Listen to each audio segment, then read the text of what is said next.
పరిశుద్ధుడైనటువంటి దేవుడు ప్రతి వారిని ప్రేమించి ఈ భూమి మీద ఒక గొప్ప ఉన్నతమైనటువంటి జీవితాన్ని మనందరికీ అనుగ్రహింపచేశాడు. ఆయన ఇచ్చినటువంటి జీవితం చాలా శ్రేష్టమైనది, చాలా గొప్పది. అయితే చాలా మందికి ఈ జీవితం యొక్క విలువ తెలియదు. జీవితం యొక్క విలువ తెలియక వారి బ్రతుకును కొనసాగిస్తూ ఇక్కడున్న జీవితం చాలా బాగుందనుకుని దీని మీదే ఆశ పెట్టుకుని దీని మీదే ప్రయాసపడుతూ వారి యొక్క బ్రతుకు కాలం అంతా వారు బ్రతికేస్తున్నారు. అలా బ్రతుక్కుంటూ వెళ్ళిపోతున్నారు. అయితే కొందరికి ఆ విషయం అర్థమైంది, కొందరికి అది అర్థం కాలేదు. అర్థమైన వారు నా జీవితానికి ఒక పరమార్థం ఉందని గ్రహించి జాగ్రత్త కలిగి బ్రతుకుతున్నారు. అర్థం కాని వారు భక్తి ముసుగులో బ్రతుకుతూ దేవునికి విరుద్ధమైనటువంటి జీవితాన్ని బ్రతుకుతున్నారు. ఎందుకు అట్లా అంటే ఇక్కడున్నటువంటి జీవితము ఇది బాగుంది అనుకుని చాలామందికి అలాగ అర్థమైంది. ఇది బాగుంది అనుకుని నిజంగా ఇక్కడ జీవితం బాగుందా అంటే బాగుగా లేదనే చెప్పాలి. ఒకవేళ బాగుందని ఎవరన్నా అడిగితే మీకు ఎలా బాగుంది అని చెప్తే వాళ్ళు ఏం చెప్తారు? మనకి మీకు బాగుందని అంటున్నారంటే వారు కొన్న ఇల్లును బట్టో, స్థలాలను బట్టో, వస్తువులను బట్టో, వారి యొక్క అందచందాలను బట్టో ఇది బాగుంది అనేది వాళ్ళ ఉద్దేశం. అంతేనా? ఇంకేమైనా తీవ్రంగా ఆలోచిస్తారా అంటే ఏం కాదు. కనుక ఈ జీవితాన్ని చూసి నేను ఎంత అందంగా ఉన్నానో, నాకు ఎన్ని ఆస్తిపాస్తులు ఉన్నాయో, నాకున్నటువంటి ఈ జీవితంలో కొన్ని సంవత్సరాలకు సరిపడగా నాకు ఆస్తి ఉంది కాబట్టి నేను ఎవరి దగ్గర చేయి చాపాల్సినటువంటి పని లేదు, నా బ్రతుకుకి ఇది చాలు అనేటువంటి ఆ ఆలోచన విధానం 90% మందికి పైనే ఉంది. అందుకని ఇక్కడ ఎలా బ్రతకాలో, ఇక్కడ ఎలా ఉండాలో అని కొట్లాడుకుంటా ఉంటారు, దెబ్బలాడుకుంటా ఉంటారు. ఇక్కడ ఎలా బ్రతకాలి, ఇక్కడ ఎలా ఉండాలని. ఆస్తి తగాదాలు విపరీతము, కుటుంబ తగాదాలు కూడా విపరీతము. అందుకనే పోలీస్ స్టేషన్ల నిండా కూడా గొడవలు, కొట్లాట్లు ఉన్నాయి. భార్యాభర్తలు దెబ్బలాడుకుని పోలీస్ స్టేషన్కి వెళ్తున్నారు, అన్నదమ్ములు దెబ్బలాడుకుని పోలీస్ స్టేషన్కి వెళ్తున్నారు. ఇంటి పక్కన ఉండే వాళ్ళు, సాటి సహోదరులుగా ఉన్నవాళ్ళు, ఇరుగు పొరుగు వాళ్ళు ఉన్నవారు కూడా దెబ్బలాడుకుని పోలీస్ స్టేషన్కి పోతున్నారు. అంటే వీరి యొక్క జీవితంలో వాళ్ళకి ఏమర్థమైందనంటే ఇది నాది అని, ఇది నాది అని. నిజంగానే నాది అనొచ్చా మనం? అసలు ఇక్కడున్నది ఏది మంది అనొచ్చు? ఇది మాది అంటాం, ఇది మాది అంటాం, ఇది ఏది మంది అనొచ్చు అసలు అంటే ఏది మంది అనడానికి వీలు లేనే లేదు. కారణం ఏంటి? లేదంటానికి కారణం ఏంటంటే ఒకవేళ మంది అయితే మనం ఇక్కడే ఉండాలి కదా. మనం ఉంటున్నామా అంటే ఉండటం లేదు. ఇది నా చొక్క, ఇది నా శరీరం, ఇది నా చెయ్యి అంటున్నాం కానీ ఇది నాది అనేది మరొకటి ఏదో లోపల ఉంది, దానిని బట్టి ఇది నాది అని అంటున్నాం అంతే. కానీ ఇది మంది అయితే కాదు. ఒకవేళ మనది అనుకుంటే ఎంతమంది వెళ్ళిపోతున్నారో కనబడకుండా, కళ్ళెదురుగుండా కనిపించేవాళ్ళు, కనిపించకుండా వెళ్ళిపోయేవాళ్ళు ఎంతమంది ఉన్నారో తెలియదు మనకి. రాత్రే చూశానంటారు, పొద్దున్నే చూశానంటారు, నిన్నే కనబడ్డాడు నాకు అంటాడు. కానీ పొద్దునకి ఏమయ్యాడు మరి? ఎందుకు కనబడలేదు? నిన్న కనబడ్డాడు, ఈరోజు ఎందుకు కనబడలేదు అంటే లేడు, వెళ్ళిపోయాడు అంటాం. మరి ఎదురుగుండా ఉన్నది ఏంటి? అప్పుడు దాకా తిరిగాడు కదా. నా పేరు ప్రభాకర్ అండి, మీకు భయం వేస్తే నా మీద పెట్టుకుని చెప్తాను, నా పేరు ప్రభాకర్ అండి, నేను ఇప్పుడు మీతో మాట్లాడుతున్నానండి, సడన్గా ఉన్నట్టుండి హార్ట్ అటాక్ వచ్చి పోయాను అనుకోండి, నేను వెళ్ళిపోయాను అనుకోండి, అప్పుడు దాకా మాట్లాడుతున్న వ్యక్తిని చూసి వెంటనే మీరేమంటారు? ఇప్పుడు దాకా బాగానే మాట్లాడాడండి, చక్కగా వాక్యం చెప్పాడండి, కానీ ఇప్పుడు లేడండి అంటారు. లేకపోవడం ఏంటి? ఎదురుగుండా ఉన్నాడుగా, ఎదురుగుండా కనబడుతున్నాడు కదా. కానీ ఏమైపోయాడు అంటే లోపల ఉన్నోడు వెళ్ళిపోయాడు. అంటే లోపల ఉన్నోడిదే ఈ చెయ్యి, లోపల ఉన్నోడిదే ఈ ఆకారం, లోపల ఉన్నోడిదే అంత, మందంటూ ఏది లేదు. ఇది మనుషులకు అర్థం కాక ప్రతిసారి కూడా వారు మాట్లాడుకుంటూ ఇది నాది, ఇది నాది, ఇది నాది అనుకుంటా బతికేస్తున్నారు. అర్థమైతే మనం ఎవరి కొరకు బ్రతకాలో, ఎవరి కోసం జీవించాలో అది మనకి తెలుస్తుంది. మనకు అర్థం కాకపోవడం వల్ల ఇది నాదని కొట్లాడుకుంటున్నాం. కనుక ఒకవేళ దైవ చిత్తానుసారముగా మేము ప్రభుని నమ్ముకున్నామండి, ప్రభులో ఉన్నామండి, యేసుక్రీస్తు మా ఇంటి రక్షకుడండి, ఈ గృహాధిపతి ఈ ఇంటికి గృహాధిపతి యేసు క్రీస్తేనండి అని ఒకవేళ మాట్లాడుకుంటే, ఈ గృహ అధిపతి ఒకవేళ క్రీస్తే అయితే ఆ ఇంటి వారి ఆలోచనలు ఎట్లా ఉండాలి? బయట వారు ఉన్నటువంటి ఆలోచనలు మనకు అర్థమైంది. ఎందుకు అంటే లోపల ఉన్నవాడు ఎవరో తెలియక నాది నాదని కొట్లాడుకుంటున్నారు. మరి నువ్వు చర్చికి వెళ్తావు, బైబిల్ నమ్ముకున్నావు, యేసుక్రీస్తు ప్రభువారిని నమ్ముకున్నావు, కనుక నమ్ముకున్నావు కాబట్టి నీకు ఎంతో కొంత నువ్వెవరవో నీకు తెలుస్తుంది కదా, తెలియకుండా ఉంటుందా?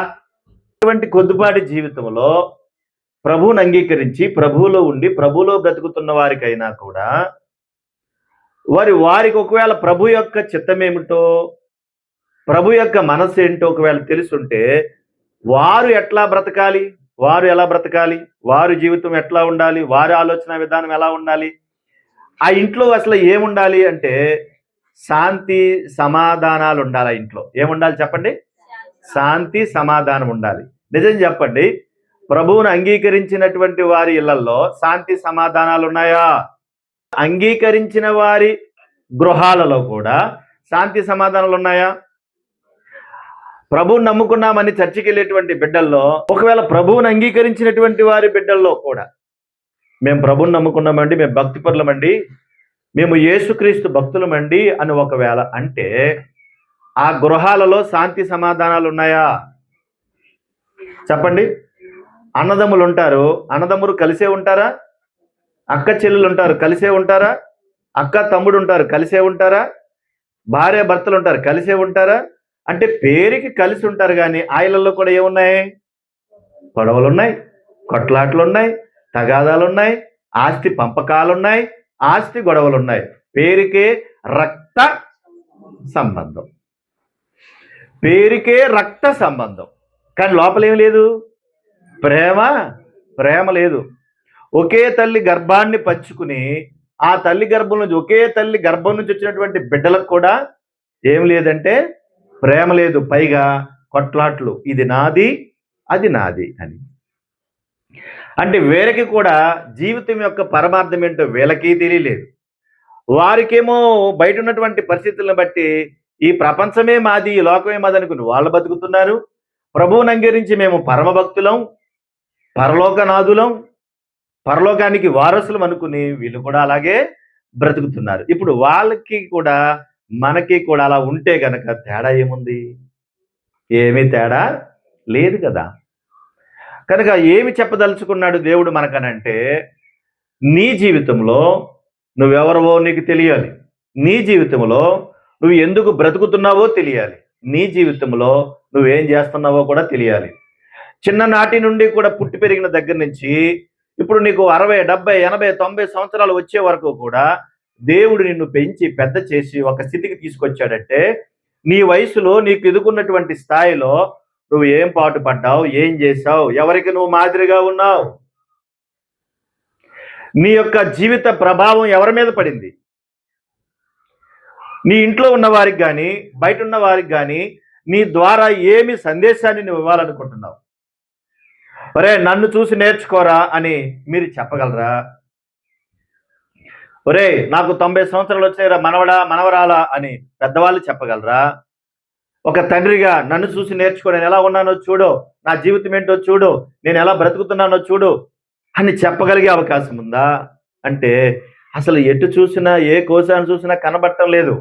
ఇటు బిడ్డలతో పోరు, అటు తల్లిదండ్రులతో పోరు, ఇటు భర్తతో పోరు, ఇటు ఇరుగు పొరుగు వారితో పోరు, ఎటు చూసినా గొడవలు గొడవలు గొడవలు కట్లాట్లు. అసలు ఏంటి జీవితం అంటే మరలా ఏమంటారు? ఇవాళ చస్తే రేపు రెండు అంటారు. వాళ్ళే మరలా మాట్లాడతారు, ఇవాళ చస్తే రేపుకు రెండు అంటారు.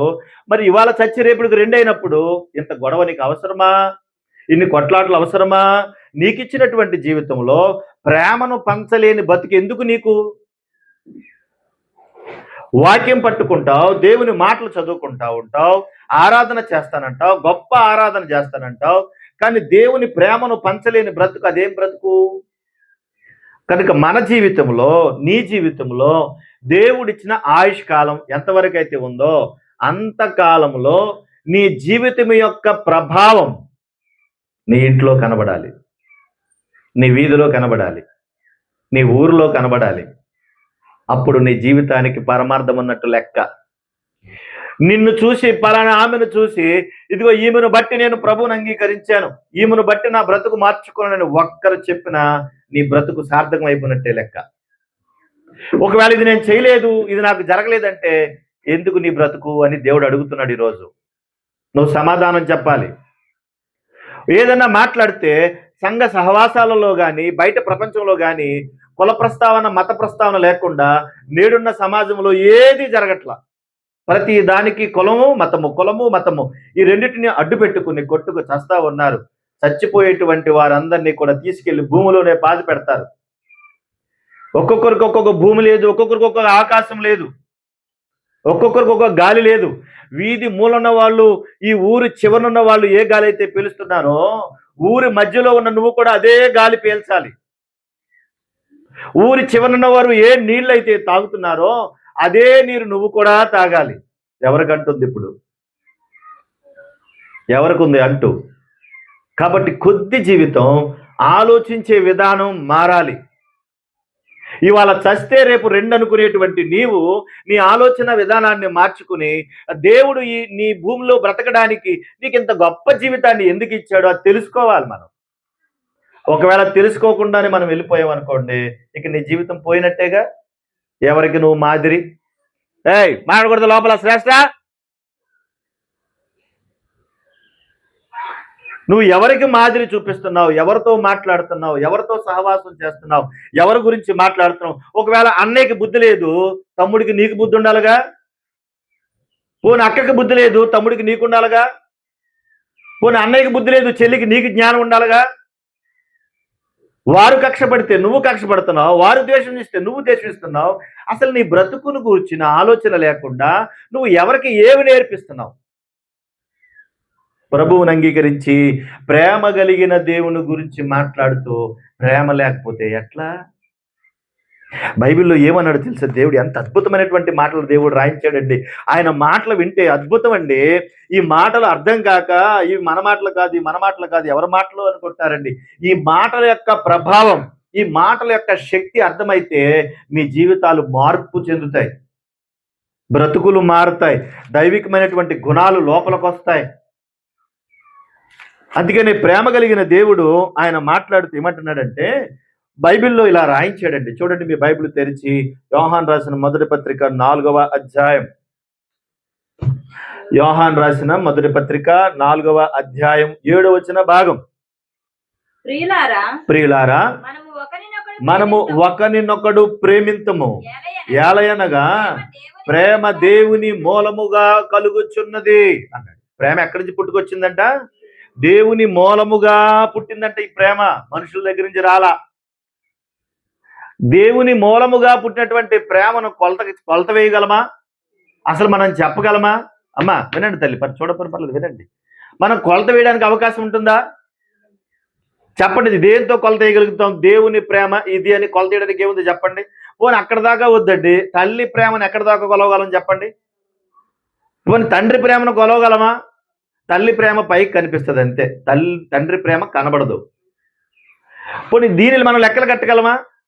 ఆఖరికి ఒక పశువుకున్నటువంటి ప్రేమనైనా లెక్కలు కట్టగలమా?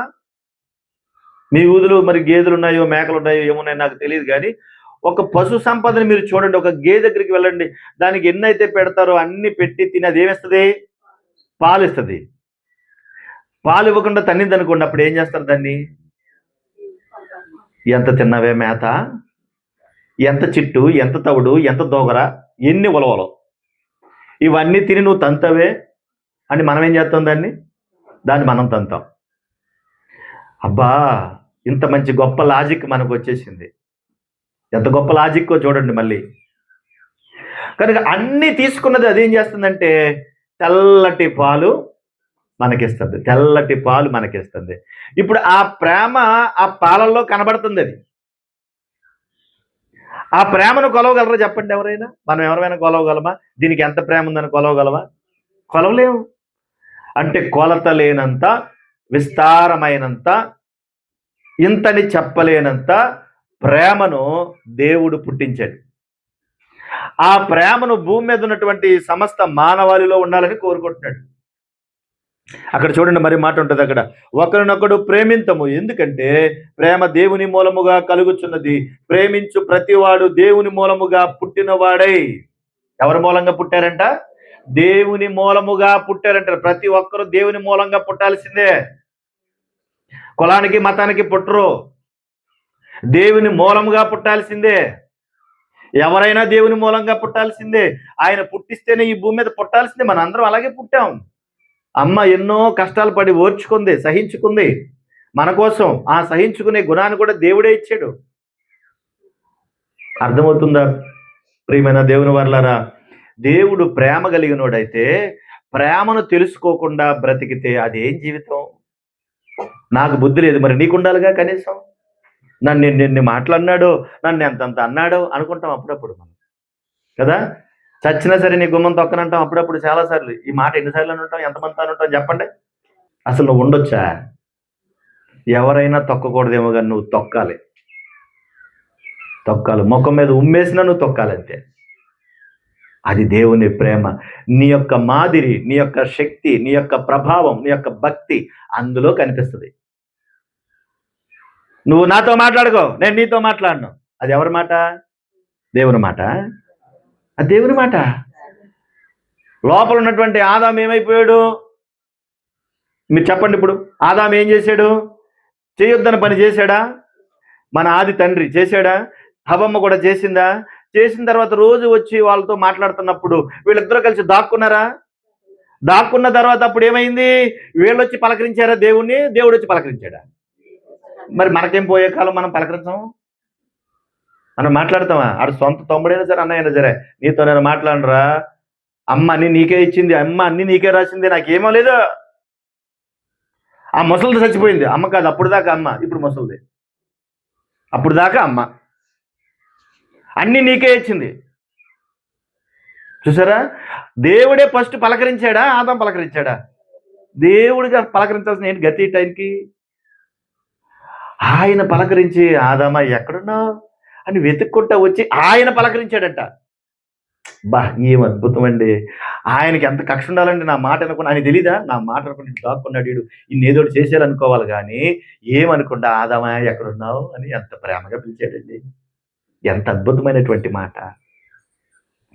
ప్రేమ కలిగిన దేవుడు, శక్తి కలిగిన దేవుడు, దాపరికం లేని దేవుడు, నమ్మదగిన దేవుడు, ఏమీ దాచుకోకుండా తన బిడ్డలైనటువంటి వారిని పెంచడానికి ప్రేమను పోగేసుకుని ఈ ప్రేమనంతని రంగరించి ప్రతి వారికి రావాలని, ఈ భూమి మీద ఉన్న సమస్త మానవాళికి ఆ ప్రేమ అర్థం కావాలని గర్భ ఫలాలనిచ్చి బిడ్డలనిచ్చి ఈ బిడ్డల ద్వారా నీ ప్రేమను చూడమని పంచితే ఇక్కడికి వచ్చి కొట్లాడుకుంటూ దెబ్బలాడుకుంటూ బతుకుతున్నావంటే ఏం బతుకు అది? అది ఏం బతుకు? అందుకనే దేవుని మనసు తిరుగుంటే దేవుని లాంటి వారికి ఎదిగిపోతాం మనం. మనకి దేవుని మనసు తెలిసి ఉండాలి. ఆదామా అని పలకరించినప్పుడు నువ్వు ఎందుకు పలకరించలేవు? అన్నయ్య, అక్కయ్య, చెల్లి, తమ్ముడ ఎందుకు పలకరించలేవు? అసలు బుద్ధి జ్ఞానం ఉందండి మనకి? చెప్పండి. ఎన్ని కుటుంబాలు పాడైపోతున్నాయి అనుకుంటున్నారు పిల్లరా? ఎన్ని కుటుంబాలు ఈ రోజున సువార్త అంటారు, అదంటారు, ఇదంటారు. చిచ్చి కాదు కాదు కాదు కాదు. కుటుంబాలు కట్టుకోవడానికి దేవుడు మనల్ని ఏర్పాటు చేశాడు. Praise the lord. కుటుంబాలు కట్టుకోవడానికి ఏర్పాటు చేశాడు. నువ్వు నీతో పాటుగా నీ కుటుంబాన్ని కట్టుకోవాలి, నీ చుట్టూ ఉన్న వారి కుటుంబాలను కట్టాలి. అది అవకాశం దేవుడు నీకు ఇచ్చాడు. అందుకనే ప్రేమ కలిగిన దేవుడు, ఇదిగో ప్రేమ దేవుని మూలముగా పుట్టింది అన్నాడు. చూడండి 4:19, యోహాను రాసిన మొదటి పత్రిక 4:19 చూడండి. ఆయనే మొదట మనలను ఎవరు ప్రేమించారట? ఫస్ట్ చెప్పండి, ఎవరు ప్రేమించారట? ఈ రోజులు కూడా చాలా ప్రేమలు ఉన్నాయి. ఎక్కడికి జాగిపోతే ప్రేమలో ఎత్తైన ప్రదేశం దాకా తీసుకెళ్ళి అక్కడిని తోసేసిందంట ప్రేమ. ఎత్తైన ప్రదేశం దగ్గర తీసుకెళ్ళి అక్కడిని తోసేసింది ప్రేమ.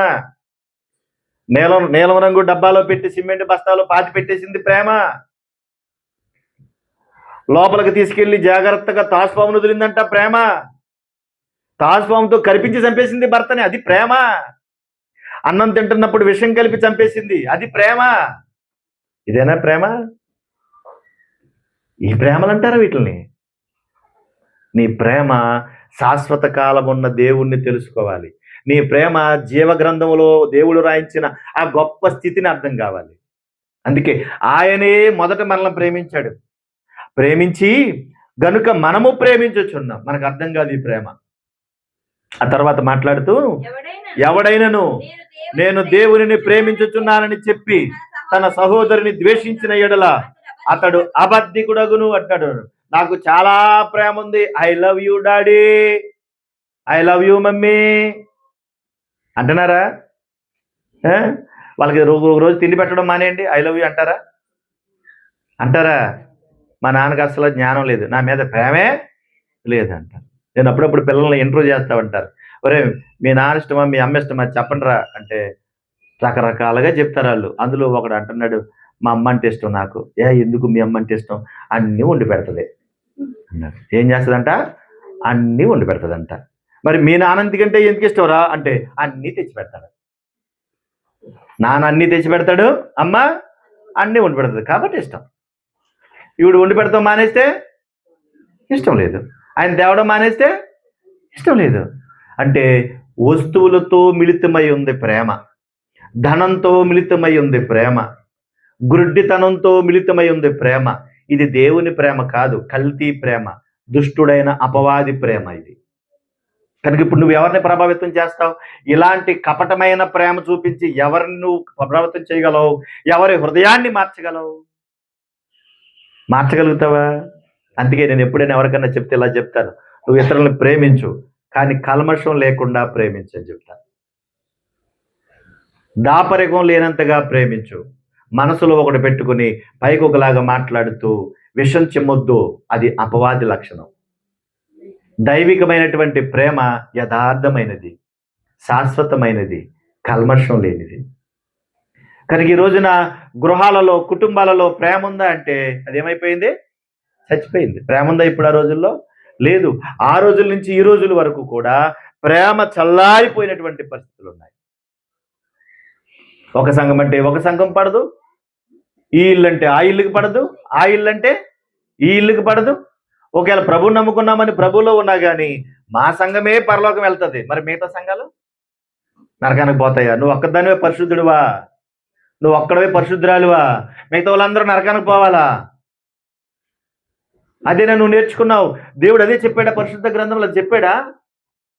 చెప్పరే, చెప్పలేదు. ఎక్కడ చెప్పలేదు. ఏ కాలంలోనైనా, ఏ సంఘంలోనైనా, ఏ సహవాసంలోనైనా ఎవరైతే నీతిగా నిజాయితీగా దేవుని కొరకు బ్రతుకుతారో అలాంటి వారికి దేవుడు పరలోక రాజ్యం ఇస్తాడు. నువ్వు ఏ సంఘంలో ఉంటే ఏంటి? నువ్వు ఏ సంఘంలో ఉంటే ఏంటి? దైవిక నియమానికి లోబడి, దైవ భక్తికి లోబడి నువ్వు బ్రతకగలిగితే దేవుడు తప్పకుండా నీకు పరలోకం ఇస్తాడు. అది ఏమీ లేకుండా నువ్వు బ్రతికితే దేవుడు పరలోకం ఎందుకు ఇస్తాడు? ఎవడు కదా. కనుక నీ జీవిత దినాలలో నువ్వేం ఆలోచిస్తున్నావో నీకు అర్థం కావాలి. రాకడమని గారు వినండి, పర్లేదు. నువ్వేం ఆలోచిస్తున్నావో, నీ జీవితం ఎక్కడుందో ఇది నీకు అర్థం కాకపోతే, ఇప్పుడే అది అర్థం చేసుకోలేకుండా వెళ్ళిపోతే అసలు తర్వాత బ్రతుకంతా పాడైపోయి ఎవరికి నువ్వు మాదిరి చూపించలేవు, ఎవరికి కూడా నువ్వు మాదిరి చూపించలేవు. పరిశుద్ధ గ్రంథాన్ని మనం చదువుకుంటే అనేక విషయాలు మనకు కనబడతా ఉంటాయి. ఈ భూమి మీద ఉన్నటువంటి కొద్దిపాటి దినాలలో దైవికమైనటువంటి ఆలోచనలతో బ్రతకడానికి చాలా కష్టపడాలి. అక్క అయిపోయిందా? వెళ్ళిపో.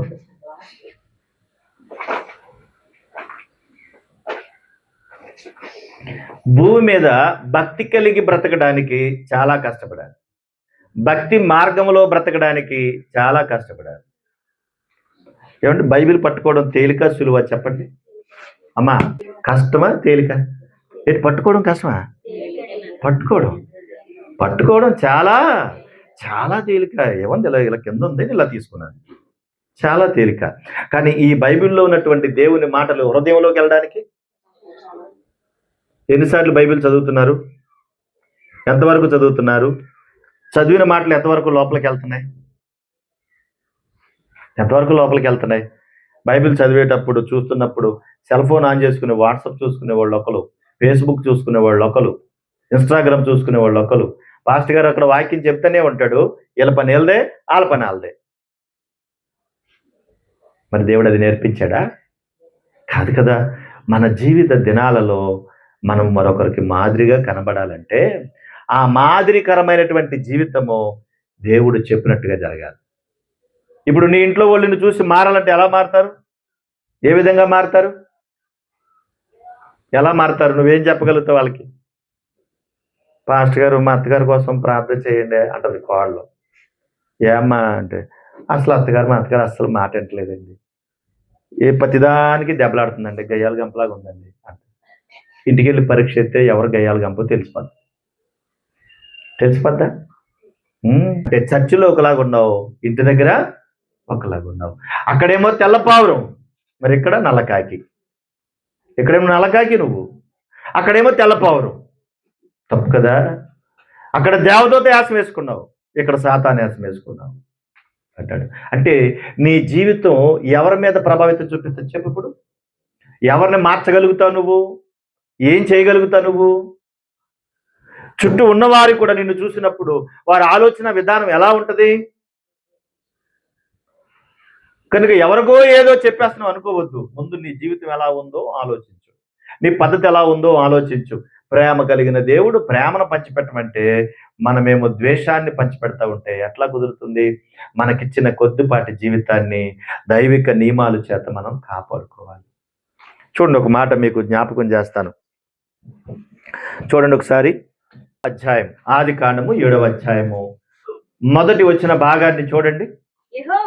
యెహోవా ఈ తరము వారిలో నీవే నా ఎదుట నీతిమంతుడివై ఉండుట సూచితిని అన్నాడు. ఈ తరము వారిలో నీవే నా ఎదుట నీతిమంతుడిగా చూశాను అన్నాడు. అమ్మా వింటున్నారా? నోవహు ఆ తరములో ఉన్నప్పుడు చుట్టూ ఉన్నటువంటి సమాజం వారందరూ కూడా విపరీతంగా వాళ్ళు బాధ పెడతా ఉంటే ఆ బాధలన్నీ భరించుకుంటూ తన బిడ్డల్ని, తన భార్యని, తన కోడల్ని చూసుకుంటూ తన జీవితాన్ని గడుపుతున్నాడు నోవహును ఆయన. మీకు అందరికీ తెలుసు నోవహు చరిత్ర. తెలుసా మీకు అందరికీ? తెలుసా తెలియదా? తెలుసా? నోవహు జీవితంలో నోవహు తన తరములో ఉన్న వారిలో నీతిమంతుడిగా కనబడుతున్నాడంట. అంటే అక్కడున్న వారందరినీ కూడా ఎంక్వైరీ చేసి దేవుడు పరిశీలనగా చూస్తే ఎవరు కనబడ్డారు? ఆ రోజున అందరినీ పరిశీలన చేసి చూసినప్పుడు నోవహు కనబడ్డాడు కదా. మరి ఈ రోజున మనల్ని పరిశీలన చేసి చూడా? అందరినీ చూస్తాడు. నిన్ను, నన్ను, అందరినీ చూస్తాడు. నువ్వు పై రూపం ఏంటి, లోపల రూపం ఏంటని, నువ్వు నల్లకాకివా, తెల్లపావురాను అని చూస్తాడు ఖచ్చితంగా ఆయన. నీ జీవితంలో నువ్వు ఏం చేస్తున్నావు, ఎవరికి మాదిరిగా ఉన్నావు, ప్రతిరోజు నన్ను ప్రార్థిస్తున్నావు, ఆరాధన చేస్తున్నావు, కాబట్టి నువ్వేం చేస్తున్నావని నోవహును చూసిన దేవుడే నిన్ను, నన్ను కూడా తప్పకుండా చూస్తాడు. మరి ఆ రోజున చూస్తే నోవహు ఏం చేశాడు? ఆ రోజున చూస్తే ఆయన పరిస్థితి ఏంటి? నీతిమంతుడిగా కనబడితే ఆయన పరిస్థితి ఏంటంటే ఆయన ఏం చేశాడు? ఆయన చేసినటువంటి పనిని బట్టి దేవుడు అన్నాడు, నువ్వు నాకు నీతిమంతుడు అయి ఉండడు చూచాను కనుక నీవును నీ ఇంటి వారును వాడలో ప్రవేశించండి. ఏమన్నాడు? వాడలో ప్రవేశించన్నాడు. వాడలో ప్రవేశించండి. చూడండి, ఇప్పుడు మిగతా వాళ్ళందరూ లేరు అక్కడ అవకాశం. ఆ తరములో ఉన్న వాళ్ళందరూ కూడా ఇబ్బంది పెడుతున్నారంట. పెట్టినా సరే నోవహు ప్రతి వారికి కూడా ప్రకటన చేస్తున్నాడు, అయ్యా జలప్రళయం వస్తుంది, ఇదంతా కూడా మునిగిపోతుంది అయ్యా, దేవుడు వాడ సిద్ధపాటు చేయమన్నాడు, ఇదిగో రండి రండి రండి రండి అని ప్రకటన చేస్తున్నాడు. సుమారు 100 సంవత్సరాల కాలం కట్టాడు ఆ వాడ. 100 సంవత్సరాల కాలం ఏం చేశాడంటే వాళ్ళందరికీ దేవుని మాటలు చెప్పాడు. ఇదిగో దేవుడు అన్నాడు, ఇదిగో జలప్రళయం వస్తుంది, జాగ్రత్త జాగ్రత్త, రండి రండి అని చెప్తే ఒక్కరన్నారండి? ఒక్కరన్నారా? ఈ రోజున నిన్ను కూడా దేవుడు ఏం చెప్పాడు? ఇదిగో నువ్వు కూడా వాడెక్కాలని చెప్తున్నాడు అందరికి. ఆ రోజున ఆ ప్రభావవంతమైనటువంటి ఆ మాట, దేవుని యొక్క మాట అందరికీ అందించాడు. నువ్వు రావాలి రావాలి రావాలంటే ఒక్కరు కూడా వినలేదు. ఏమంటే 100 సంవత్సరాల కాలంలో చెప్తా ఉంటే 100 సంవత్సరాల కాలంలో చెప్తా ఉంటే దేవుని యొక్క చిత్తానుసారంగా వాళ్ళు వినకపోయినా ఈ కుటుంబం ఈయన ఏం చేశారు చెప్పండి అమ్మా? ఏం చేశారు? రత్నకుమారి గారు ఏం చేశారు? ఆ రోజు మానేశారా? ఈ చెప్తుంటే ఈయనంటలేదు, ఆయన చెప్తుంటే ఆయనంటలేదు, ఆయన చెప్తుంటే ఈయనంటలేదు. ఇంతకు వచ్చిన గొడవ, తండ్రి నాయన స్తోత్రం అనుకుని బైబిల్ పట్టుకుని సంకలో వేసుకుని చర్చికి వెళ్ళిపోయి మరలా వచ్చేసి సాయంకాలం మళ్ళీ బైబిల్ పక్కన పడేసి మరలా లోపల చక్కగా మళ్ళీ టీవీ ఆన్ చేసుకుని అందులో ఉన్న కార్యక్రమాలన్నీ పెట్టుకొని ఆనందిస్తూ మంచి ఆహ్లాదకరంగా అబ్బో అబ్బో అనుకుంటా కేరింతలు కొట్టుకుంటూ బతికేద్దాం, ఇది మనకి చాలు అని ఇప్పుడు బతికేస్తున్నారు. ఆ రోజున ఇవన్నీ ఏమైనా చేశాడు ఆయన? ఎన్ని సంవత్సరాలు? 100 సంవత్సరాలు ఎలా కాపాడుకున్నాడు విశ్వాసాన్ని చూడండి. ఆయన అన్నాడు ప్రకటన చేయి, ప్రకటన చేయి, ప్రకటన చేయి అంటున్నాడు. ఈయన అంటున్నాడు సరే సరే సరే అంటున్నాడు. నాయన రండి అంటున్నాడు. కొడుకులు వస్తున్నారు. ఎంతమంది కొడుకులు? 3 కొడుకులు. ఎంతమంది కోడళ్ళు? 3కి పెళ్ళిళ్ళు అయిపోయినాయి. కోడళ్ళు వచ్చారు. వాళ్ళ 3, వీళ్ళ 3, తన భార్య, తను అందరూ కలిసి ప్రతిరోజు వాడకట్టడం ఏం చేస్తారంట? అయ్యా దేవుడు వాడకట్టమన్నాడు, ఓడలోకి రావాలి మీరు, ఓడలోకి రావాలి మీరు అంటే అందరూ అహహహహ నవ్వారు, వికటాట్టహాసం చేశారు, అపహాస్యం చేశారు. ఈడు ఓడ కడతాడంట, ఈ ఓడ మధ్యలో గంట వరద వస్తుందంట, ఈ వరదలోనంట మనందరం కొట్టుకుపోతామంట, కొట్టుకుపోయి మనందరం చచ్చిపోతామంట, ఈడు చెప్తే మనం వినాలంట అని ఆ రోజున అందరూ వెటకాటం చేశారు. ఎవ్వరూ నమ్మలేదు. అలాగని చెప్పి తన విశ్వాసాన్ని కోల్పోయాడా? విడిచిపెట్టాడా? మన భక్తి ఎప్పటి నుంచి ఎప్పుడు దాకా ఉంటుంది? ఆదివారం వచ్చేటప్పటికి టకటక తీసుకుంటున్నాము, మళ్ళీ ఇంటికి రాగానే ఏం చేస్తున్నామమ్మా? పక్కనెట్టేస్తున్నాము. మధ్యలో ఎన్నిసార్లు బైబిల్ తీస్తున్నాం ఏమో తెలియదు. అదంతా పాస్టర్ గారు చూసుకుంటాడే, మనకి ఇందుకే. ఆయన వాక్యం చెప్పుకుంటాడు, ఆయన పాట ఆడుకుంటాడు, ఆయన దమ్మాయిని కొట్టుకుంటాడు. ఆ టైంకి మనం వెళ్ళి కూర్చుంటే చాలు.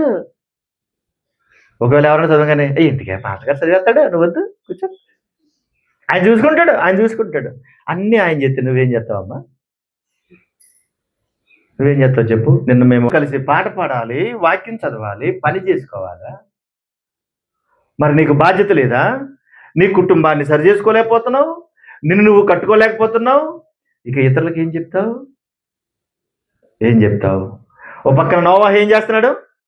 తను తాను కట్టుకుంటున్నాడు, తన కుటుంబాన్ని నిలబెట్టుకుంటున్నాడు, చుట్టూ ఉన్న వారి కొరకు ప్రయాసపడుతున్నాడు, పొద్దస్తమాను పని చేస్తున్నాడు, అందరికీ సువార్త అందిస్తున్నాడు, దేవుని మాటలు చెప్తున్నాడు, జలప్రయం వస్తుంది అంటున్నాడు, రాత్రంతా ప్రార్థనలు చేసుకుంటూ కుటుంబాన్ని కాపాడుకుంటున్నాడు. నోవాహు, ఈ తరములో నీవే నీతిమంతుడు అయి ఉండుట సూచితనయ్యా అన్నాడు. ఆ తరములో ఆయన చూశాడు, ఈ తరములో మనల్ని కూడా చూస్తున్నాడు, పరిశీలన చేస్తున్నాడు. ఎంతమంది ఎన్ని అనుకున్నా ఏం చెప్పినా కూడా తన విశ్వాసాన్ని విడిచిపెట్టలేదు, తన విశ్వాసాన్ని కోల్పోలేదు. విడిచిపెట్టకుండా ఆ జలప్రయం వచ్చే వరకు కూడా కాపాడుకుంటూనే ఉన్నాడు. అనుకోని రీతిగా దేవుడు హెచ్చరించిన రీతిగా నోవాహు పని అయిపోయింది కదా, ఇంకా 40 రోజుల్లో ఏమొచ్చేస్తుంది? జలప్రయం వస్తుంది, సిద్ధపడి అన్నాడు. అప్పుడు కూడా చెప్పాడు టైం అయిపోయింది, ఇక 40 సంవత్సరాలు చేసాం, క్షమించండి, ఇంకా 40 రోజులే ఉంది, రండి రండి రండి అంటే అప్పుడు ఏం చేశారు? చూద్దాం చూద్దాం చూద్దాం అన్నారు. కరోనా టైంలో ఎక్కడో పుట్టిందంట, మన దగ్గరికి రాదంట అన్నారు. ఎక్కడికి వచ్చింది? నీ ఇంటికి వచ్చింది, నీ గుమ్మంలోకి వచ్చింది, నీ లోపలికి వచ్చింది. రాలేదా? రుబ్రోలు మిషనే, పప్పు గుర్తు మిషనే, పప్పు ఉబ్బడం అదే, అంట్లు తోమడం అదే, అట్లా కడగడం కూడా అదే, బట్టలు అందులో ఎత్తి అదే కడుగుతుంది. ఏం చేద్దండి? అదే శుభ్రంగా తెల్లగా చేసి ఇచ్చేస్తుందంట. మళ్ళీ అన్ని బయట తీసిన తర్వాత మనం ఆరేయక్కర్లేదు, అక్కడ రోబో నెట్టుకుంటే అదే ఆరేసేద్ది. ఇదేంటి మన జీవితం? కదలలేకపోతున్నాం, కూర్చోలేకపోతున్నాం.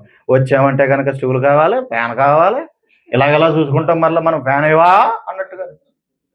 ఇంటి దగ్గర ఉంటే మళ్ళీ ఏముండదు, ఏసీ ఆన్ చేయకు కరెంట్ అయిపోద్దంట, ఫ్యాన్ వేయకు కరెంట్ అయిపోద్దంట. మరి ఎక్కడ వెళ్తే ఏం కావాలి? మందిలోకి వెళ్ళగానే పాటరా ఇవా, ఫ్యాన్ ఇవా, కబగబా ఇలాగెలాగో చూసేసుకుంటాం ఎక్కడో ఇచ్చని. ఏంటి జీవితం? ఎంత మాయ జీవితం. నోవాహు ఇలా బతికాడా? ఏసీలు ఉన్నాయానికి, ఫ్యాన్లు ఉన్నాయానికి, రుబ్బురోలు పత్రాలు ఉన్నాయా? ఏమున్నాయని చెప్పండి. ఏమీ లేని టైంలో ఏం చేశాడు ఆయన? విశ్వాసాన్ని కాపాడుకున్నాడండి. తెస్తే ప్రేమ ఉన్నట్టు, తేకపోతే ప్రేమ లేనట్టు. వచ్చి ఇదేం బతికండి బతుకు? నోవాహు ఇవేమీ అడగలేదు, కోరుకోలేదు. ప్రభువా ఏం చేయమంటావని ప్రభు వైపు చూశాడు. ప్రభు అన్నీ అప్పగించాడు, ఆయన చిత్తానుసారంగా పనిచేశాడు. 40 రోజుల్లో సిద్ధపడి ఉండండి అయ్యా అని బతిమలాడుతూ మొదలెట్టాడు. మనం ఒకసారి చెప్తాం, 2 సార్లు చెప్తాం, ఇంకా వినకపోతే ఏం చేస్తా? చిచ్చి ఇంకా ఈడు ఎంతసార్లు చెప్పినారు, అట్లా ఎన్నిసార్లు బతిమాలానో రాదంట, ఎందుకు బతిమాలతాం? చిరాకు వచ్చేది మనకి. ప్రభువారు ఒక ఉపమానం నేర్పించారు మనకి. ఏమని? ఇదిగో ఆ విధవరాలు మాటి మాటికి ఏం చేస్తుందంట, నాకు న్యాయం తీర్చు అందంట. ఎందుకు చెప్పాడు ఆ మాట అంటే, మాటికి నువ్వు వెళ్ళాలి, బ్రతిమలాడాలి, ప్రార్థించాలి, నువ్వు పని చేయాలి అని చెప్తున్నాడు. ప్రియులారా, అర్థం చేసుకోవాలి, దేవుని కొరకు బ్రతకడంలో ఉన్న సంతృప్తి, ఆనందం ఇంకెందులోనూ లేదు. ఎక్కడ భూమి మీద ఉన్న బ్రతుకున్న బ్రతుకులో ఈ బంగారాలు, ఈ ఆనందాలు, సంతోషాల్లో లేదమ్మా. ఎంతసేపు ఆనందపడతాం? ఏదైనా కొనుక్కు తెచ్చుకున్నా కొద్దిసేపే. కనుక నా జీవితంలో నోవాహును జ్ఞాపకం చేసుకుంటుంటే, నా జీవితంలో నోవాహును గుర్తు చేసుకుంటే, నోవాహు ఏమాత్రం విసుగు చెందలేదు.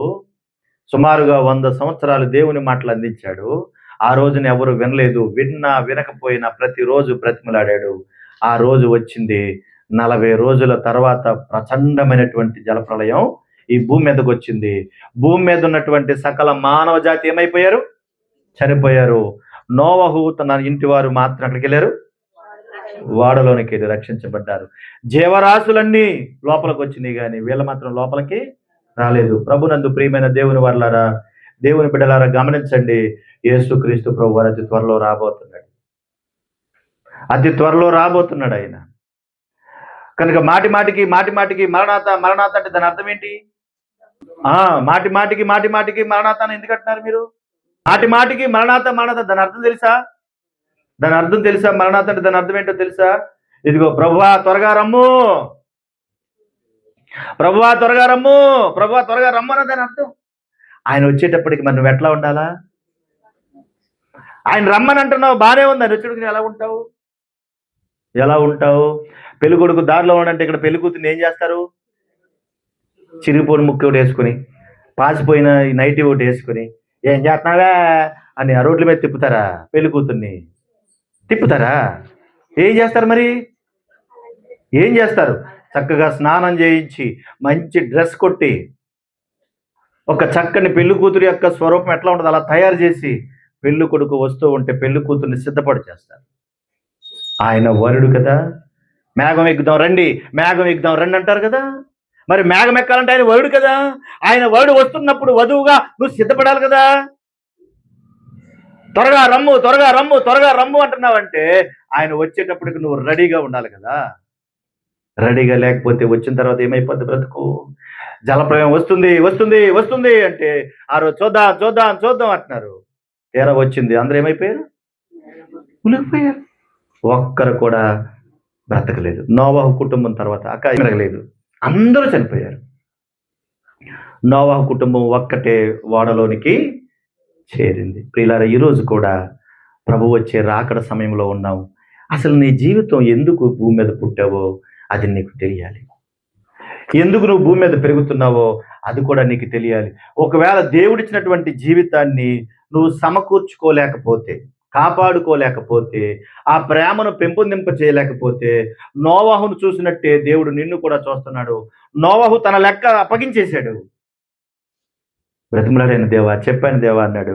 వెరీ గుడ్, వాళ్ళందరూ వెళ్ళిపోయారు, వెక్కు అన్నాడు. తన లెక్క పూర్తి చేసి అప్పగించాడు. ఇప్పుడు నిన్ను కూడా లెక్క అడుగుతాడు. ఏం చెప్తావు? ప్రభువా రమ్ము అన్నావు. వెరీ గుడ్, మంచిదే. ప్రభువా రమ్మంటూ తప్పు కాదు, రమ్మనాలు కూడా. మరి రమ్మనాలంటే ఆయన వచ్చేటప్పుడు మనం ఎలా ఉండాలి? ఇప్పుడు వధువు సిద్ధపాటు ఎట్లాగైతే ఉందో అలా మనము ఉండాలి. మనందరికీ తెలుసు, బుద్ధిగల కన్యకలు, బుద్ధి లేని కన్యకలు. వీళ్ళందరూ కన్యకలు, బుద్ధి లేని కన్యకలు అని బైబిల్లో దేవుడు ప్రభువారు ఒక ఉపమానం చెప్పాడు. ఏమని చెప్పాడో తెలుసా? ఇదిగో బుద్ధి కలిగిన వారు వారి జీవితంలో ఎప్పుడు ప్రభు వస్తాడా అని వారి దివిటీలు సిద్ధం చేసుకుని సిద్ధపాటు కలిగి రెడీగా ఉన్నారట. ఏ క్షణంలోనైనా ప్రభు రావచ్చని. అందుకే నీకు 70-80 సంవత్సరాలు వచ్చింది అనుకోండి, పెద్ద వయసు వచ్చింది అనుకోండి, పెద్ద వయసు వచ్చిన వాళ్ళు ఏమని ఆలోచిస్తారు? ఇప్పుడు చెప్పండి, సాధారణంగా పెద్ద వయసు వచ్చిన వాళ్ళు ఏమని ఆలోచిస్తారు? మీకు అర్థం కాదు, నేనే చెప్తాను. మా దగ్గర పెద్ద వయసులో కొంతమంది, ఎవరి కోసం బతకాలి బాబా, అన్నీ చూసేసాను, ఇంకెవరి కోసం బతకాలి, ఎందుకు బతకాలి, ఆ ప్రభువు నన్ను ఎప్పుడు తీసుకెళ్ళిపోతాడో అంటారు. వయసులో ఉన్నప్పుడు అంటారు ఈ మాట.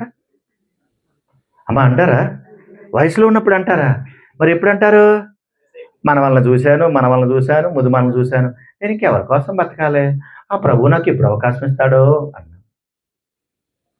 ఎలా చెప్పగలుగుతున్నావు నువ్వు ఆ మాట? సెలవు కావాలని కోరుకుంటున్నావు, కానీ సెలవు కోరుకునే లోపల నీ జీవితం ఎవరి ద్వారా ప్రభావితం చేశావు, ఎవరిని రక్షించావు, ఎవరి కొరకు బ్రతికావు, ఏం చేసావు అనే లెక్కలు తీస్తాడు కదా. అక్కడికి వెళ్ళిన తర్వాత లెక్క అడుగుతాడు కదా. మరి అప్పుడు ఏం చెప్తావు? అప్పుడు ఏం మాట్లాడతావు? తను చచ్చిపోయే వరకు కూడా ఏసయ్యా కాపాడవా, ఏసయ్యా కాపాడవా అని అడిగింది. ఎవరిని కాపాడమందో, తన కుటుంబాన్ని కాపాడమందో, చుట్టూ ఉన్నవారిని కాపాడమందో, కానీ దేవుని బతిమాలుకుంటే వెళ్ళిపోయింది. నువ్వు ఎవరిని కాపాడుతున్నావు? నువ్వు ఎవరి గురించి బ్రతుకుతున్నావు? పొద్దున్న ఆరాధన అంటావు, మధ్యాహ్న ఆరాధన అంటావు, మళ్ళీ కనపడవు, మళ్ళా దేవుడు అంటావు, మళ్ళా ప్రభు అంటావు. నిజంగా ప్రభు గురించి నీకు అర్థమైతే ప్రారంభంలో చెప్పినట్లుగా ఎక్కడ లేని, లోకంలో లేనివన్నీ మీ ఇళ్లలోనే ఉంటున్నాయి. అందుకనే చూడండి, ఎక్కడైనా సరే నేను చూస్తూ ఉంటాను, ప్రార్థన అయిపోయిన వెంటనే లైన్గా నుంచి ఉంటారండి. ఎందుకు? నా కాలు నొప్పులు ప్రార్థించండి, నడువు నొప్పి ప్రార్థించండి, నా కిడ్నీలో రాళ్ళు ఉన్నాయి ప్రార్థన చేయండి, నాకు జబ్బు వచ్చింది ప్రార్థన చేయండి. మరి ఇదేంటి, ప్రభువుని నమ్ముకున్నావు, అసలు వాటి గురించి కదా ఆలోచించాలా? అవి అందరికీ లేవా, నీకే ఉన్నాయా? మనిషి శరీరంలో బ్రతికినంత కాలం ఈ రోగాలు ఉంటూనే ఉంటాయి. ఇవి చచ్చే వరకు పోవు. ఈ దేహాన్ని మట్టిలో పెట్టే వరకు కూడా ఈ రోగాలు ఉంటానే ఉంటాయి. రోగాలు తగ్గమని దేవుడి దగ్గరికి రాకూడదు. రోగాలు తగ్గించుకోవడానికి ప్రార్థనలు చేయకూడదు. ప్రభా, నీవిచ్చిన జీవితం నీ కొరకు బ్రతుకుతున్నాను, నీ చిత్తమైతే బ్రతికించడానికి దేవుని కొరకు బ్రతకాలి, పని చేయాలి. మిగతా వాళ్ళు ఎవరికి రోగాలు లేవా చెప్పండి? నువ్వు ప్రభు నమ్ముకున్నావు, నీ ఒకరికి రోగాలు ఉన్నాయి, ఇంకెవరికి రోగాలు లేవా? రోగాలు ఉన్న వాళ్ళందరూ ఇలాగే ఏడుస్తున్నారు, వాళ్ళందరూ రోజు ఇలా చేస్తున్నారు? లేదే, చేయట్లేదు. ఎవరి పని వాళ్ళే చేసుకుంటున్నారు, కష్టపడుతున్నారు, ప్రయాసపడుతున్నారు. కానీ దేవుని దగ్గర రావడానికి 100 సాకులు చెప్తాం మనం. కనుక దీనికోసం ప్రయాసపడద్దు. ప్రభు అన్నాడు, ఏమి తిందుమో, ఏమి త్రాగుదుమో, ఏమి ధరించుకుందుమో అని దీని గురించి ఏడకండి, మొదట నా నీతిని, నా రాజ్యమును వెతకండి అన్నాడు. వెతకండి, వెతకండి, వెతకండి అన్నాడు. వెతకాల్సింది మానేశాం, మిగతా విషయాల మీద దృష్టి పెట్టాం. మిగతా విషయాలు దృష్టి పెట్టాం. కానీ నోవాహుకు జబ్బులు లేవా, నోవాహుకు కష్టం లేదా, నోవాహుకు బాధ లేదా? కానీ దేని మీద దృష్టి పెట్టాడు? దేవుడు ఏదైతే చేయమన్నాడో దాని మీదే దృష్టి పెట్టి బతికింది. తన తరములో నీతిమంతుడిగా ఉండి తన జీవితాన్ని, తన కుటుంబాన్ని కాపాడుకున్నాడు. తను చేయాల్సిన డ్యూటీ అంతా చేశాడు. కానీ ఎవరు వినకపోయినా చెప్పాడు, విశ్వాసమును కాపాడుకున్నాడు. కాబట్టి మన జీవితంలో కూడా చేయాల్సింది అదే. మన బైబిల్లో మనం చదువుకున్నటువంటి మాట ప్రకారంగా ఒకసారి చూడండి, ఫిలిప్పీయులకు రాసిన పత్రిక 1వ అధ్యాయము. ఫిలిప్పీయులకు రాసిన పత్రిక 1వ అధ్యాయము.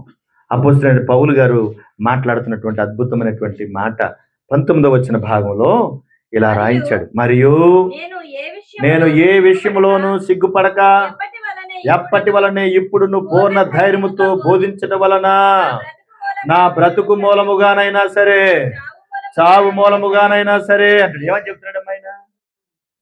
ఆయన మాట్లాడుతున్నాడమ్మా. అపోస్తలుడిగా ఉన్నటువంటి ఆయన ఒకనాడు దుర్మార్గుడిగా బతికాడు, ఒకనాడు కులపిచ్చుతో, మతపిచ్చుతో బతికాడు. నేను యూదుడును, యోధా జాతి వంశస్థుడును, బిన్యామీను గోత్రికుడును, నాకేంటి అన్నాడు. ప్రభు మాట్లాడినంత వరకు కూడా అలాగే బ్రతికాడు. చాలా మందిని కొట్టాడు, చంపాడు, హింసించాడు, బాధ పెట్టాడు. కానీ ఎప్పుడైతే ప్రభు యొక్క మనసు వచ్చిందో, ప్రభుని అర్థం చేసుకున్నాడో, ప్రభువుని అర్థం చేసుకున్న తర్వాత నేను దేనికోసం బ్రతకాలనుకుంటాడంట?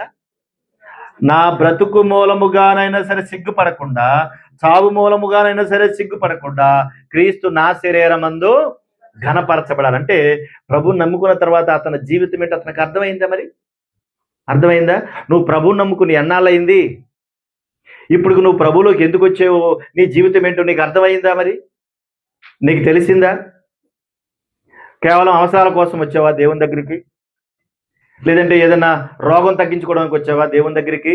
లేదంటే ఏదైనా కూతురి పెళ్ళి అవుతుందని వచ్చావా? లేదంటే మంచి ఉద్యోగం వస్తుందని వచ్చావా? అవన్నీ నువ్వు ప్రభువుని నమ్ముకోకపోయినా వస్తాయి. ప్రభువుకి వాటికి సంబంధం లేదు, ప్రభువుని నమ్ముకోకపోయినా వస్తాయి. నీకు చిన్న ఉదాహరణ చెప్తాను ఎలా వస్తాయని. ఇప్పుడు ప్రభువుని నమ్ముకున్నావు, నువ్వు ఒక మంచి బిల్డింగ్ కట్టుకున్నావు. ప్రభు దయ వల్ల అండి ఒక మంచి బిల్డింగ్ కట్టానన్నా, వెరీ గుడ్, మంచిదే, సంతోషం. మరి ప్రభువుని నమ్ముకోకుండా ఉన్న వాళ్ళు బిల్డింగ్లు కట్టలేదా? కట్టారా లేదా? కట్టారు, కట్టుకున్నారు. వాళ్ళకి పిల్లల మీద పిల్లలు ఉన్నారు, మెడల మీద మెడలు కట్టారు, స్థలాల మీద స్థలాలు కొన్నారు, పొలాల మీద పొలాలు కొన్నారు. మరి వాళ్ళు దేవుని నమ్ముకోలేదుగా, ప్రభు దగ్గర రాలేదు కదా. మరి నువ్వేంటి అలా మాట్లాడుతున్నావు? ప్రభు దయ వల్ల సంపాదించానంటున్నావేంటి? అంటే దానికి దీనికి సంబంధం లేదు. నమ్ముకున్న వాళ్ళు సంపాదిస్తారు, నమ్ముకున్న వాళ్ళు కూడా సంపాదిస్తారు. అది కాదు. అందుకే పౌలు ఒకప్పుడు పండితుడు, జ్ఞానవంతుడు, గొప్పవాడు, ఆస్తిపరుడు, ఇశ్రాయేలీయుల గోత్రములో బెన్యామీను గోత్రానికి చెందినవాడు, అంత గొప్ప కలిగిన వాడు ఏమంటున్నాడు? నా బ్రతుకు మూలముగానైనా సరే, నా చావు మూలముగానైనా సరే క్రీస్తు నా శరీరమందు ఘనపరచబడాలి. ఎవరి కోసం కోరుకున్నాడు తన జీవితాన్ని చెప్పండి. ఇప్పటికి ఇతనికి జబ్బులు లేవా, కష్టాలు లేవా? ఎన్నిసార్లు రాళ్లతో కొట్టారు, ఎన్నిసార్లు బెత్తాలతో కొట్టారు, ఎన్నిసార్లు కొడాలతో కొట్టారు, ఎన్నిసార్లు వీడు చచ్చాడు రా అని చెప్పి తీసుకెళ్లి సముద్రం గుట్టును పడేశారు. ప్రభా, సముద్రం గుట్టును పడేశారు ప్రభా, నన్ను కాపాడవా. రాళ్లతో కొట్టారు ప్రభా, నన్ను కాపాడవా అన్నాడా? మరి ఈ వాక్యం మనకు అర్థం కావట్లేదు ఏంటమ్మా? అసలు ఈ వాక్యం వేసి ఎప్పుడు చదవలేదా? మనకి ఎప్పుడు అర్థం కాలేదా? ఒకసారి కూడా ప్రార్థన చేసినట్టుందా? ప్రభా, వీళ్ళు నన్ను చంపాలనుకుంటున్నారు, వీళ్ళ బారి నుండి నన్ను కాపాడని ఎప్పుడన్నా ఒకసారి అడిగాడా? ఒకసారి కూడా అడగల. ఎంత మంచి జ్ఞానవంతుడో. నోవహు తన తరములో ఉన్న వారికి సేవ చేశాడు, విశ్వాసమును కాపాడుకున్నాడు. ఎవరు విన్నా వినకపోయినా దేవుడు అప్పగించిన బాధ్యతను నెరవేర్చి వెళ్ళిపోయాడు. ఈ పౌలు అనేటువంటి వాడు కూడా తన జీవితాన్ని ముగింపు దగ్గరికి వచ్చే వరకు కూడా, ఇదిగో నేను నీ కొరకే బ్రతుకుతాను, నా చావు కూడా నిన్ను ఘనపరచాలి. Praise the lord. నా చావు కూడా నిన్ను ఘనపరచాలి. అదే దేవుడు మాట్లాడుతున్నమాట. నువ్వు చనిపోయేటప్పటికి వెళ్ళేటప్పటికి నిన్ను చూసిన వారు అయ్యో అయ్యో అయ్యో అనకూడదు. ఎలాగన్నాలో తెలుసా? ఈమె దేవుని కొరకు బ్రతికింది, ఇతను దేవుని కొరకు బ్రతికాడు, దేవుని బిడ్డగా బ్రతికాడు, ఎంత మంచోడు అని ఒక మంచి సాక్ష్యాన్ని సంపాదించుకోవాలి. ఒక మంచి సాక్ష్యాన్ని సంపాదించుకోవాలి. ఎప్పుడు మాట్లాడినా ప్రభు మాట మాట్లాడతాడమ్మా, ఎప్పుడు మాట్లాడినా ప్రభు గురించి ఆలోచిస్తాడమ్మా, ఎప్పుడు చెప్పినా ప్రభు మాటలు చెప్తాడమ్మా. ఎంత మంచోడమ్మా, ఎంత మంచోడమ్మా ఈవిడ అనుకోవాలి. ఎంత మంచోడమ్మా అనుకోవాలి. అలా అనుకున్నా నిన్ను చూసి ఎప్పుడన్నా అన్నారు అలాగా? అసలు మీ ఇంట్లో వాళ్ళే అనరు. మా వాడు ఇన్ని కబుర్లు చెప్తాడు కానండి, మా మా అక్క ఇలాగ అంటది, మా అన్న ఇలాగ అంటాడు కానండి, ఓ ప్రార్థన చేస్తాడు కానీ ఇంటికాడ చూడాలండి ఈడి పెతాపం, ఇంటికాడ చూడాలండి ఈడి పెతాపం అంటారా? అంటున్నారా? అంటున్నారంటే నీ సాక్ష్యం సరిగా లేదు, నీ బ్రతుకు సరిగా లేదు. ఇది నువ్వు అర్థం చేసుకోవాలి. దేవుని యొక్క మాట ఎంత గొప్పదో చూడండి. ఆయన అంటున్నాడు, నా బ్రతుకు మూలముగానైనను సరే, చావు మూలముగానైనను సరే క్రీస్తు నా శరీరమందు ఘనపరచబడునని నేను మిగులు ఆపేక్షించుచు, చదవండమ్మా, నిరీక్షించిన ప్రకారముగా నీ ప్రార్థనలు యేసుక్రీస్తు ఆత్మ ద్వారా నాకు సమృద్ధి, ఆ ప్రకటన నాకు రక్షణార్థముగా పరిణమించిన నేను ఎరుగుదును. నా మట్టుకైతే, అమ్మా ఏమనుంది అక్కడ? నా మట్టుకైతే బ్రతుకుట క్రీస్తే, చావైతే నాకు లాభము. ఇప్పుడు మీరు చెప్పండి, గుండ్లు మీద చేసుకుని మీరు చెప్పండి, నా మట్టుకైతే అంటలేదే, నోరెడిపోయిందే, చెప్పట్లేదే. ప్రార్థనలు ఏం చేస్తారు? ప్రభువా, చచ్చిన కుక్కలాంటి దాన్ని, ఎండిపోయిన నక్కలాంటి దాన్ని ప్రభా, పెంటలాంటి దాన్ని ప్రభా, కనికరించవా, కాపాడవా, దయ చూపించవా అని కూనురాగాలు చూసి ఈ దీన ప్రార్థన ఆలకించు నాయనా అంటారే. కానీ దేవుని మాట దగ్గరికి వచ్చినకి నోరు పెగలతలేదే. ప్రార్థనకి నీ బతుక్కి సంబంధం లేకపోతే మరి ఇప్పుడు ఏం చేయాలా? ఏం చేయాలి చెప్పండి? చేస్తున్నావు చిన్న చిన్న విషయాలకే చేయి చాపలేవు, అందులోనే దీనత్వం లేదు నీకు, కొంచెం కూడా దీన మనస్సు అనేది లేదు. ప్రార్థనలో మాత్రం దీన మనస్సుని అంటావు. చావు దాకా వచ్చేస్తావా? చిన్న చిన్న విషయాల్లోనే తగ్గలేకపోతే నీ ప్రసంగాలు చూస్తే అదిరిపోతూ ఉంటాయి, నీ పాటలు చూస్తే అదిరిపోతూ ఉంటాయి, నువ్వు చదువుతుంటే అదిరిపోతూ ఉంటుంది.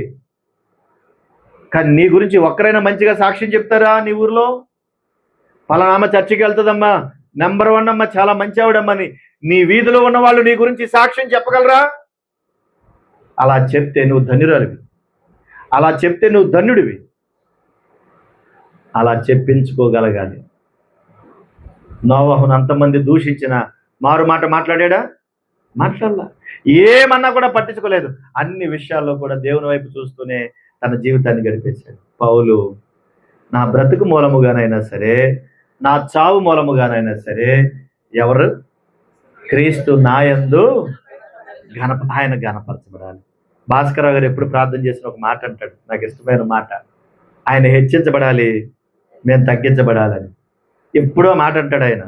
చాలా ఇష్టమైన మాట అది, చాలా మంచి మాట కూడా. ఎప్పుడు ఆయనే హెచ్చించబడాలి.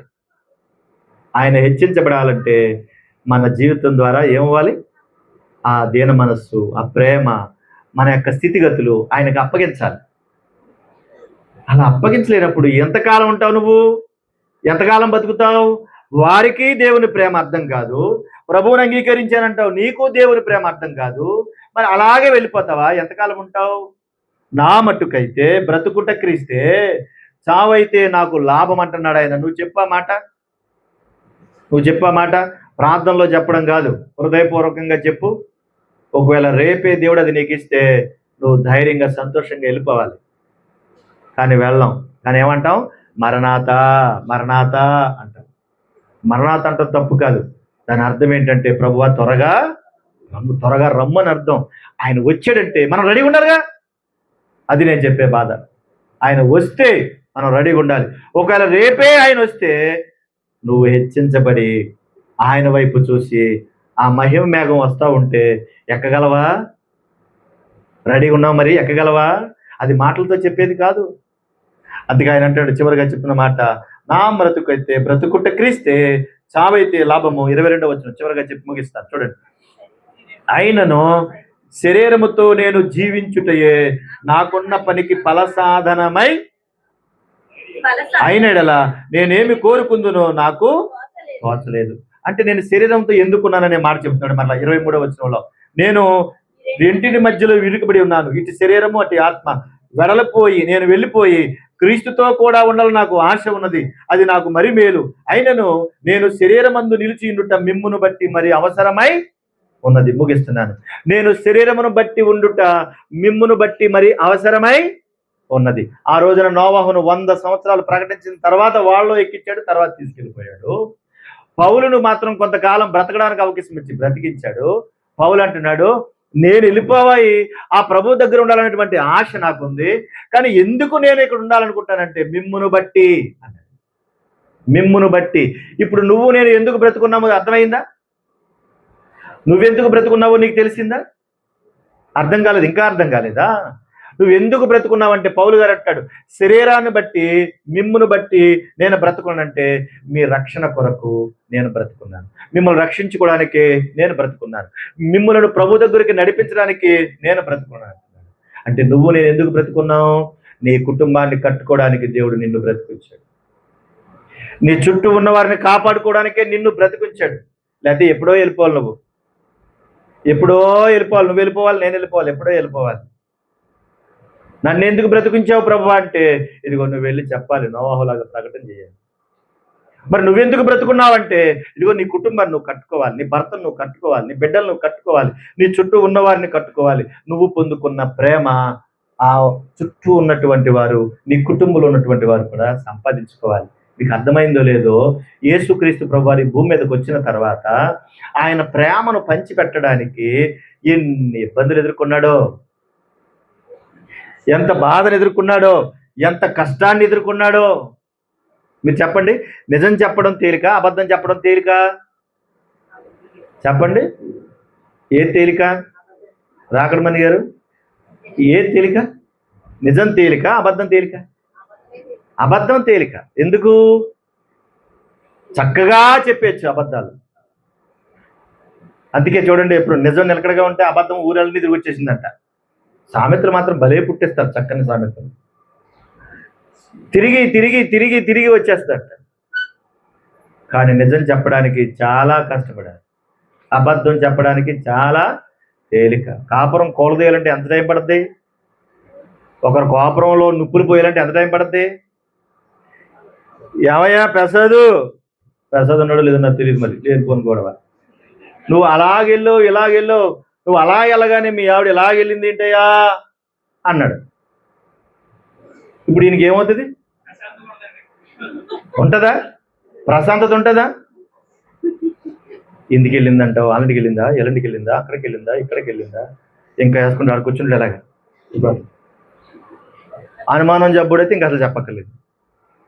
ఎందుకు వెళ్ళిపోయింది అలాగే, ఎందుకు వెళ్ళిపోయింది. అప్పుడు దాకా సుఖంగా ఉన్న వాళ్ళు ఇప్పుడు ఏమైపోతారు? వాళ్ళు చూసారా, అబద్ధం చెప్పి కాపురలు కొట్టడం చాలా తేలిక. ఇప్పుడు నిజం చెప్పు, ఇప్పుడు వచ్చి ఒరే ఊరికినే సరదాగా అన్నానని చెప్పు నువ్వు, అయినా సరే లోపల ఏమైపోద్ది? ఆ అనుమానం అలాగే ఉండిపోద్ది. యేసుక్రీస్తు ప్రభువారు ఈ భూమి మీదకి వచ్చిన తర్వాత నిజం చెప్పడానికి, జీవిత విలువను చెప్పడానికి, నువ్వు చేస్తున్నటువంటి ఆ పాపపు జీవితాన్ని నుంచి బయటికి తీసుకురావడానికి తన జీవితాన్ని పణంగా పెట్టాడు. ప్రయాసపడ్డాడు. ఊరు తిరిగాడు, గ్రామం తిరిగాడు. బాబు, నీ జీవితం ఇదిగో ఇలా ఉండాలి, పాపపు జీవితం నీకొద్దు, ఇదిగో నిన్ను వలె నీ పొరుగువాన్ని నువ్వు ప్రేమించాలి, నీ హృదయం నుండా పాపం ఉంది, ఆ పాపం నుంచి నువ్వు బయటపడాలి, నాయనా ఈ పాపంతో నువ్వు వెళ్ళిపోతావు, అగ్నిగుండానికి వెళ్ళిపోతావు, ఇది నీకు వద్దు అని చెప్పడానికి ప్రయాసపడ్డాడు, కష్టపడ్డాడు. తనకిచ్చిన కొద్దిపాటి జీవితంలో 33.5 సంవత్సరాలు ప్రయాసపడ్డాడు. చూడండి ఇప్పుడు అది చెప్పడానికి ఎంత కష్టపడాలో ఆలోచించండి. ఆఖరికి ఆనాటి యూదులు అందరూ కలిసి, శాస్త్రులు పరిసయ్యులు కలిసి, అందరూ కలిసి అతన్ని సిలువేస్తే సిలువనెక్కాడు, సిలువ త్యాగం చేశాడు, రక్తాన్ని చిందించాడు. సిలువెక్కిన తర్వాత కూడా అందరూ ఉండి వీడు భలే చచ్చాడు రా, వీడిని భలే కొట్టాంరా మనం అంటే, తండ్రి వీరేమి చేయుచున్నారో వీరు ఎరుగరు గనక వీరిని క్షమించండి అన్నాడు. అసలు క్షమించమనే గుణం ఎంతమందికి ఉంటుంది చెప్పండి? క్షమాంచే గుణం ఎంతమందికి ఉందో చెప్పండి? మీ సొంత ఇంట్లో వాళ్ళైనా సరే, ఇందాక చెప్పాను కదా, రక్త సంబంధం వాడు వచ్చి మిమ్మల్ని నాన్న మాట్లాడితే వారిని మీరు క్షమించగలరా? ఆడైనా ఈడైనా ఊరుకుంటాడేమో కానీ నేను ఊరుకోను. అది దెయ్యపు లక్షణం. క్షమాగుణం దైవిక లక్షణం. తను కొడుతున్న వారిని కూడా చూసి, తండ్రి వీరేమి చేయుచున్నారు, వీరు ఎరుగరు గనక వీరిని క్షమించండి. ఎంత అద్భుతమండి ఆయన. కనుక ఎంత గొప్ప కలిగినటువంటి ఎటువంటి పాపినైనా క్షమించగల శక్తిమంతుడు, క్షమాగుణం పెట్టే గొప్పవాడు, పరిశుద్ధుడు ప్రభు అయిన యేసుక్రీస్తు వారు. ఆయన తన జీవితాన్ని సమర్పించి మన జీవిత విలువలను తెలియజేశాడు. అందుకని ఆ రోజు పౌలు గారు, ఇదిగో నేను బ్రతికితే ఆయన కొరకు, చచ్చిపోయినా ఆయన కొరకు అన్నాడు. నా శరీరమందు నేను బ్రతుకున్నప్పుడైనా చచ్చిపోయేటప్పుడు కూడా ఆయన ఘనపరచబడాలి. ఎందుకన్నాడంటే తన జీవితంలో తను చేసినటువంటి పాపం ఏంటో తనకు అర్థమైంది. తనకు అర్థమైన తర్వాత మాట్లాడేటువంటి మాటలు అవి. కానీ మనము రోజు వచ్చి ఏమని ప్రార్థన చేస్తాం మందిరంలో? ప్రభువా నేను ఘోరమైన పాపిని అంటారు, ఘోరమైన పాపిని అంటారు. ఎప్పుడు చూసు ఎప్పుడు ప్రార్థన చేయి, ఘోరమైన పాపిని అంటారు. మరి పాపిని బతికే పాపం బతికే కదా నీ బతుకు, నువ్వు మారలేదనే కదా దాని అర్థం కదా. ఆయన రక్షింపబడిన తర్వాత ఎప్పుడైనా పాపిని అన్నాడా? ఆయన ఒక మాట చెప్పాడండి, చెప్పి ముగిస్తాను. తిమోతికి రాసిన మొదటి పత్రిక 1వ అధ్యాయం 12-13 వచ్చిన భాగాలు నేను చదువుతున్నాను. పూర్వము దోషకుడను, హింసకుడను, హానికరుడైనటువంటి నన్ను తన పరిచర్యకు నియమించి నమ్మకమైన వానిగా ఎంచినందుకు నన్ను బలపరిచిన మన ప్రభు అయిన యేసుక్రీస్తు కృతజ్ఞుడై ఉన్నాను. తెలియక అవిశ్వాసము వలన చేసి తిని గనుక కనికరింపబడి తిని. నేను తెలియక చేశాను, అందుకే ప్రభు నన్ను కనికరించాడట.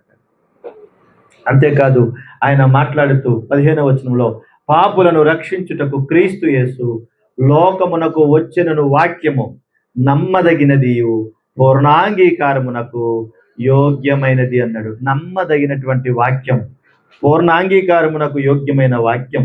పాపులను రక్షించే క్రీస్తు యేసు నన్ను కాపాడాడు, నన్ను రక్షించాడు అంటున్నాడు. నేను పూర్వము ప్రధాన పాపిని అన్నాడు. 16వ వచనంలో ఉందన్నమాట. పూర్వము నేను ప్రధాన పాపిని అన్నాడు. మరి ఇప్పుడు పరిశుద్ధుడను అని చెప్తున్నాడు. Praise the lord. అమ్మా వింటున్నారా? నేను పూర్వం అంటే ఎప్పుడు? నేను ప్రభువుని ఎరగక ముందు ప్రధాన పాపిని, తెలియక చేశాను కాబట్టి దేవుడు నన్ను కనికరించాడు. మరి ఇప్పుడు నేను పరిశుద్ధుడను, నా బ్రతుకు మూలముగా, నా చావు మూలముగా క్రీస్తును గణపరుస్తున్నాను అన్నాడు. ఇప్పుడు మీరు అర్థం చేసుకోండి, ప్రభువుని నమ్ముకుని ఎన్ని సంవత్సరాలు అయింది? ఇప్పటికి ఏమంటావు? ప్రభా నేను పాపిని అన్నమాట. నీ పూర్వపు స్థితి మారలా, నీ పూర్వపు బ్రతుకు మారలేదు కాబట్టే చేసినప్పుడల్లా ఏమంటున్నావు? నేను పాపిని అంటున్నావు. దేవుడు నిన్ను పాపిపు స్థితి నుంచి తీసి పరిశుద్ధపు జీవితాన్ని నీకు ఇచ్చాడు గనక, నీ జీవిత పరమార్థం నీకు అర్థమైతే గనక నిన్ను నువ్వు కట్టుకోవాలి, నీ కుటుంబాన్ని కట్టుకోవాలి, నీ చుట్టూ ఉన్న వారిని కట్టాలి. అది వారికి అర్థం అవ్వలేదు కనుకనే ఇదే జీవితం అనుకుని, ఇదే స్థిరం అనుకుని, అంతే కదా, ఇది నాది అది నాదని వాళ్ళు బతికేస్తున్నారు. ఇది నీకు అర్థం కాకపోతే నువ్వు అలాగే బ్రతుకుతే వారికి నీకు తేడా లేదు. ఒకవేళ నీకు అర్థమైతే పౌలు గారు చెప్పినట్లుగా నా బ్రతుకు నా చావు నీ చిత్తము నాయన, నువ్వే గణపరచబడాలి నాయన అని బ్రతకాలి. వయసు పెరిగే కొలది చుట్టూ ఉన్న వారికి నీ యొక్క సువార్త ప్రకాశం, నీ యొక్క రక్షణ ప్రకాశం, నీ యొక్క వెలుగు అనేకులకు ప్రకటించాలి, అనేకులకు వికసించాలి, అనేకులకు ప్రసరించాలి. అది దేవుడు కోరుకుంటున్నాడు. ప్రభు నమ్ముకుని ఎంతకాలం అయిందో తెలియదు, నీ జీవితాన్ని దేవునికి ఇవ్వి, తప్పకుండా దేవుడు బాగు చేస్తాడు.